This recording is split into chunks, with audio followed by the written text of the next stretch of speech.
He's kind of a world-weary figure, I suppose, in Diana's life, at least, in Wonder Woman's life.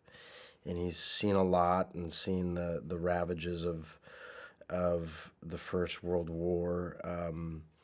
Not much is given in terms of his backstory, but you can tell that um, he's just seen a fair bit of pain.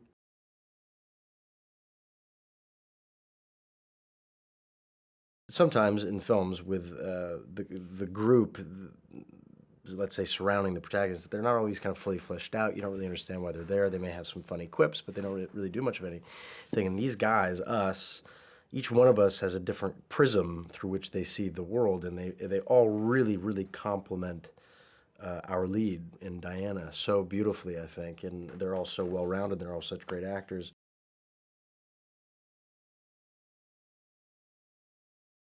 Patty is a pretty incredible human being, and to sit across from her and to hear her. I mean, she acted out essentially the entire film for me. I'm over the course of 2 hours at lunch, acted out the entire film, and she is so passionate, and she is so specific, and she's so articulate. Um, I pretty much would have said yes just for her alone.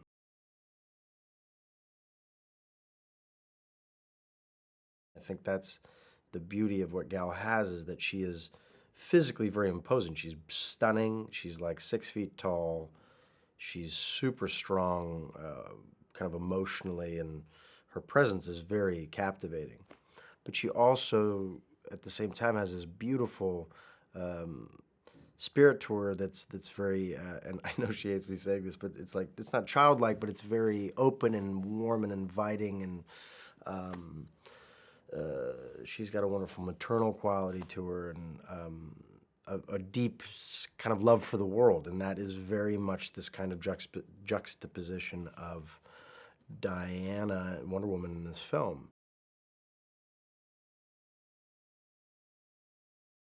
At every mention of Ares along the way that Diana that throws at him, that she has to meet the God of War and defeat him, I think he it's so beyond his conception of what the world has to offer, of a world of magic lassos and people that can jump, 5 stories, and people that can run across no man's land and single-handedly defeat everybody in a leather miniskirt, that I think that the idea of the God of War is just that much farther out there, and he just throws it aside and says, "You obviously can kick some major ass. Please help me do that, and then we can figure out this obsession you have with this, this God of War character."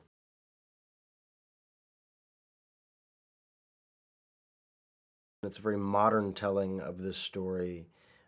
It's beautifully rendered.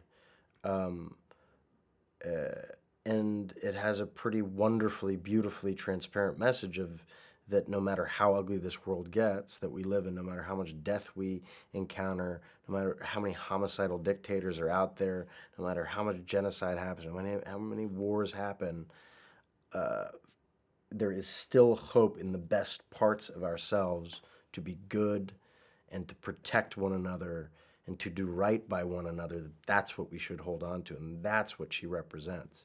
So she's not just your regular, I guess, everyday superhero that just because of X, Y, and Z capabilities with, capes and whatever, that they can defeat the bad guy. Not only can she defeat the bad guy, but she has a powerful, loving spirit aside from that, that is, um, she's a savior in many ways. She sees the best parts of ourselves.